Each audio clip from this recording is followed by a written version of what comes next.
ഈ ഭൂമിയിലെ ഏറ്റവും അപകടകാരിയായ ഒരു ക്രിയേഷൻ, അതായത് ഒരു ജന്തു എന്താണെന്ന് വെച്ച് കഴിഞ്ഞാൽ നിങ്ങൾ ചിലപ്പോൾ ചിന്തിക്കുന്നുണ്ടായിരിക്കും പാമ്പാണ്, സിംഹമാണ്. ഒരിക്കലുമല്ല, അത് ഫേക്ക് ഫ്രണ്ട്സ് തന്നെയാണ്.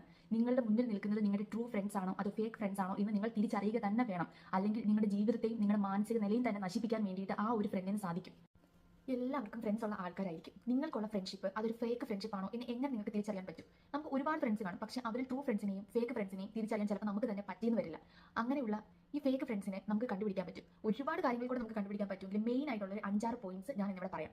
ഫസ്റ്റ്, എപ്പോഴും കോൺടാക്ട്സ് ഇനിഷ്യേറ്റീവ് ചെയ്യുന്നത് നിങ്ങൾ തന്നെ ആയിരിക്കും.